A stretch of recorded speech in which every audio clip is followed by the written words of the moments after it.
বিশ্ববিদ্যালয় প্রতিষ্ঠার 2 দশকে প্রথমবারের মতো অনুষ্ঠিত হলো জগন্নাথ বিশ্ববিদ্যালয় কেন্দ্রীয় ছাত্র সংসদ নির্বাচন। মঙ্গলবার সকাল 9টা থেকে শুরু হয়ে বিকেল 3টা পর্যন্ত চলে ভোট গ্রহণ। ভোটের পরিবেশ এবং নির্বাচনের আচরণবিধি লঙ্ঘন নিয়ে পাল্টাপাল্টি অভিযোগ করেছেন প্রার্থীরা।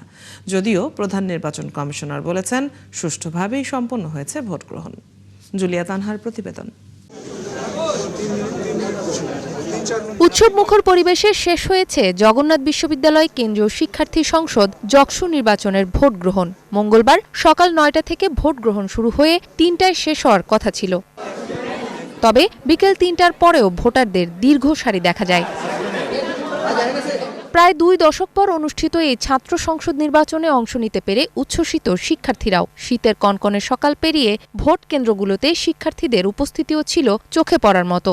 আমাদের কাছে এটা অনেক বেশি উৎসবমুখর লাগছে, কারণ যেহেতু এটা নির্বাচন, জয় পরাজয় আসবেই। প্রত্যেকটা রাজনৈতিক দল যদি আমাদের কথা চিন্তা করে তাহলে আশা করি আমরা এই যে একটা টার্ম আছে, টার্ম ইউজ হয় লেজিটিমেট রাজনীতি, এটা থেকে আমরা বেরিয়ে আসতে পারবো। সার্বিক দিক মিলিয়ে গণতান্ত্রিক অধিকার প্রয়োগ করতে পেরে আমি অত্যন্ত আনন্দিত। এবার জকসুর 21টি পদের বিপরীতে প্রতিদ্বন্দ্বিতা করছেন মোট 158 জন প্রার্থী। তবে নির্বাচনের পরিবেশ নিয়ে পাল্টাপাল্টি অভিযোগ ছিল প্রার্থীদের মাঝে। আমার প্যানেলের যখন টোকেনটা পরবর্তীতে ঢুকানো হচ্ছে তখন কেউ উদ্দেশ্য প্রণোদিতভাবে কোনো গ্রুপ সেগুলোকে শুধুমাত্র বিতর্কিত করার চেষ্টা করছে। ছাত্র দলের পোলিং এজেন্ট ছিল, সে শিক্ষার্থীদেরকে ম্যানিপুলেট করছে ভোট দেওয়ার জন্য। এমনকি আমাদের নারী শিক্ষার্থীদের কাছ থেকে যে ভোটের যে চিরকুট ছিল আমাদের শিবির প্যানেলের, এটা পর্যন্ত তারা কেড়ে নিচ্ছে। ভোটার লিস্টের পাশাপাশি একই সাথে নিজেদের প্যানেলের ব্যালট নাম্বার প্রোভাইড করছেন, যেটা এক প্রকার নিয়ম ভঙ্গ করা।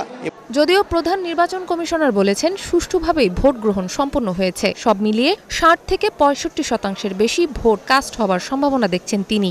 আমি দেখে আসলাম খুবই ভালো, 60 থেকে 65% আমাদের ধারণা হবে, কেননা এখন যে আমরা ভিড় দেখে আসলাম যারা আছেন তারা যথেষ্ট বেশি, তাহলে অনেক হবে। এদিকে বিশ্ববিদ্যালয়ের স্বার্থে নির্বাচিত প্রতিনিধিদের সাথে নিয়েই কাজ করা হবে বলে জানিয়েছে বিশ্ববিদ্যালয়ের শিক্ষক সমিতি। দিন শেষে ভোট গণনায় যে জিতে আসবে তাকেই আমরা ওয়েলকাম জানাবো, সেই মানসিকতাটা আমাদের সবার থাকতে হবে। ব্লেমিং এবং শেমিং যে গেমটা হয়েছে, আমি এটা প্রত্যাশা করি না। শিক্ষা, গবেষণা, হল সংকট আর যাতায়াত সহ খাবারের মান নিয়ে বেশ ভালো সমস্যা রয়েছে জগন্নাথ বিশ্ববিদ্যালয়ে। পূর্ণাঙ্গ বিশ্ববিদ্যালয় প্রতিষ্ঠার 2 দশকে এই প্রথম জকসু নির্বাচন। শিক্ষার্থীদের প্রত্যাশা, দীর্ঘদিন ধরে যে প্রতিনিধিত্ব সংকট রয়েছে সেটি কাটিয়ে তারা তাদের ন্যায্য অধিকার এবং দাবি বাস্তবায়নে এক কার্যকর নেতৃত্ব বেছে নেবে।